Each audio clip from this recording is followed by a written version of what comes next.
Sa pagkakataong ito, ating pag-uusapan ang patungkol sa tumitindi na alitan sa South China Sea na kinabibilangan ng China, Taiwan, Pilipinas at United States of America at isang pa dito ang Japan. Atin itong pag-usapan mga kaibigan.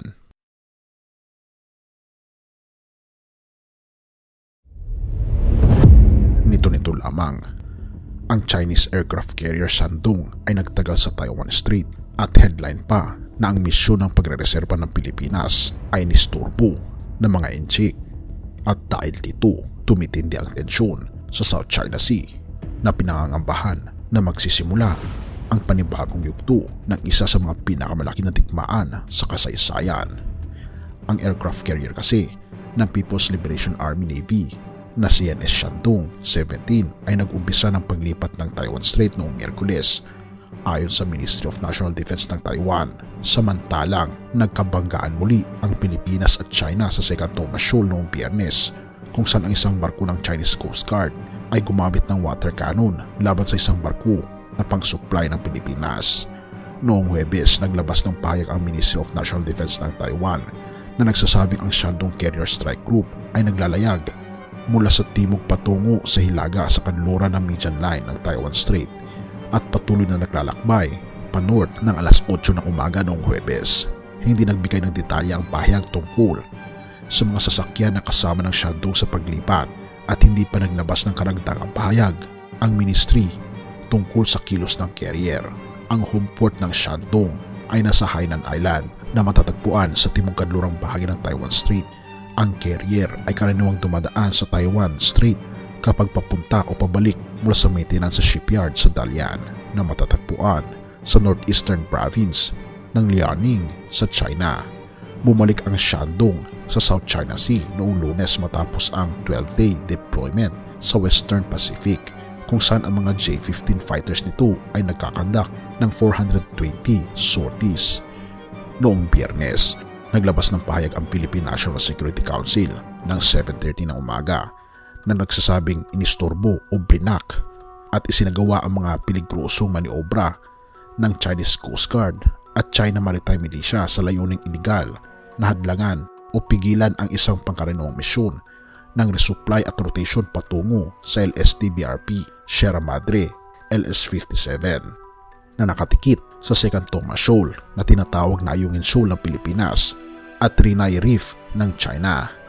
Iniulat ng pahayag na ang CCG Vessel 5203 ay gumamit ng water cannon laban sa Philippine Supply Vessel ML Kalayaan sa hindi nagtagumpay na pagsusubok na pilitin ang Philippine ship na magbago ng direksyon.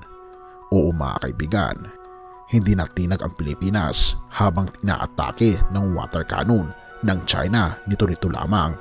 Idinagdag nito na ang mga supply boat na unahin sa May 1 at Kalayaan ay naiharap din sa pag-atake ng mga CCG rigid hulled inflatable boats nang malapit sa lagoon ng Second Thomas Shoal habang papalapit sa Sierra Madre. Bagaman parehong supply boats ang matagumpay na nakarating sa LS-57. Ang Philippine Embassy sa Beijing ay nagsumite ng opisyal na protesta sa Chinese Foreign Ministry at ang Department of Foreign Affairs ng Pilipinas ay nakipag-ugnayan din sa China na ipinabot ang protesta ng Pilipinas sa pagitan ng Maritime Communications Mechanism. Ayon sa pahayag, inanunsyo rin ng pahayag na hinihingi ng Pilipinas ang agarang pag-alis ng mga barkong Chinese sa mga pananagutan sa mga aksyon na ito mula sa kalapit bayan ng Second Thomas Shoal. Ibinabala na namin isang beses pa ang pinakabagong diprovokadong aksyon ng China at mga panganib na maniobra laban sa lehitimo at pangkaraniwang misyon ng Pilipinas sa Ayungin Shoal na naglalagay sa buhay ng aming mga kababayan sa panganib. Ang sistema at konsistenteng paraan kung paano ipapatupad ng People's Republic of China ang mga illegal at hindi responsable na aksyon na ito ay nagdudulot ng panghihinala at malaking pag-aalilangan sa kanyang sinasabing tawag para sa mapayapang pagkikipag-usap, sabi ng pahayag. Ipinapahayag din ito na ang Pilipinas ay kumikilos ng maayos ayon sa batas ng padaigdigang batas at hindi matitinag sa paggamit ng kanyang legal na karapatan sa kanyang maritime zones. Hinihingi namin na patunayan ng China na ito ay isang responsable at mapagkakatiwalaang miyembro ng pandaigdigang komunidad Ayon sa pahayag, 3 barko ng Philippine Coast Guard, Patrol Vessel BRP Melchora Aquino, BRP Sindangan at BRP Cabra ang kasama sa pag-escort sa 2 supply ships. Ngunit ayon sa mga nakaraang operasyon, sila'y blinak ng barko ng CCG at CCM habang naglalakbay. Ang second Tomasol ay isa sa mga ari-arian ng Pilipinas sa pinag-aawayang Spratly Island. Taong 1999 ang sadyang iniwan ng Sierra Madre sa lugar bilang isang outpost na may detachment ng mga dosenang Philippine Marines. Ang lumalalang kondisyon ng barko at kahulugan ng espasyo para sa imbakan ay nangangailangan ng regular na buwan ng misyon ng resupply. Itinuturing ng China na pagmamayari rin nila ang shoal na ang misyon ng resupply ay ginagamit ng Pilipinas bilang pampatago sa pagdadala ng materyales sa konstruksyon upang palakasin at palawakin ang outpost doon. Ang CCG sa kabilang dako ay naglabas ng pahayag na noong Biyernes 2 maliit na transport ships ng Pilipinas at 3 Coast Guard ships ang pumasok sa mga tubig malapit sa nasabing pinag-aagawan na teritoryo nang walang pahintulot mula sa gobyerno daw ng China. Ang Chinese Coast Guard ay sumusunod sa mga barko ng Pilipinas ayon sa batas, kumukuha ng mga hakbang sa kontrol at gumagawa ng pansamantalang espesyal na mga kasunduan para sa Pilipinas upang mag-transport ng pagkain at iba pang kinakailangan araw-araw sa kagamitan. Ayon ito sa pahayag na dineklara ng China.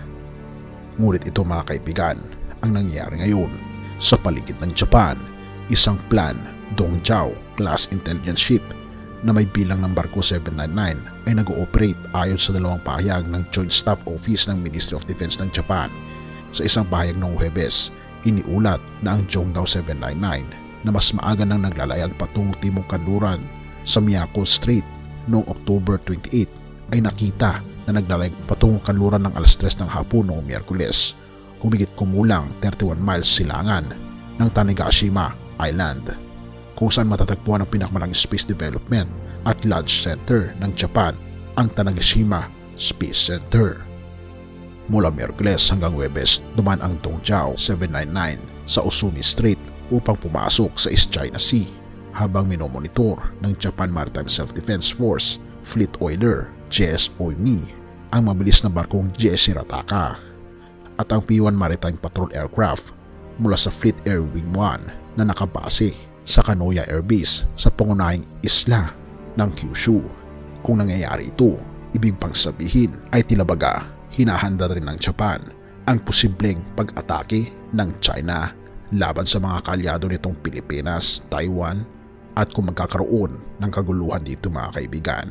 Ito na ang isa sa pinakamalaki na digmaan sa 21st century sa baybayin ng South China Sea. Ngunit nawa ay hindi ito mangyari at ipanalangin natin na maging maayos ang lahat.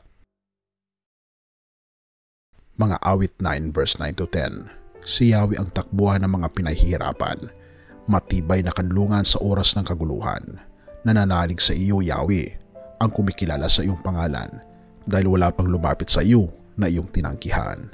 Tunay nga mga kaibigan na ito ang pangako ng ating Panginoong Diyos sa atin, na tayo ay magiging maayos kung tayo ay tatakbo sa ating Panginoong Diyos lamang at tayo ay makatitiyak ng isang matibay na sandigan. Purihin ang ating Panginoong Diyos at salamat kaibigan sa iyong panonood. Tayo manalangin. Ama naming banal, mga Panginoon naming Diyos, kami po'y lubos na nagpapasalamat sa inyo sa pagkakataong ito. Salamat Panginoon sa inyo pong pag-aalaga, pag-aaruga at pagbibigay sa amin ng proteksyon. Nawa Panginoon ay hindi matuloy ang anumang kaguluhan na mangyayari sa pagitan ng Pilipinas, China, Taiwan at Japan. Nawa Panginoon ay maging maayos ang lahat at tulungan kayo Panginoon na magkaroon ng panatag na puso.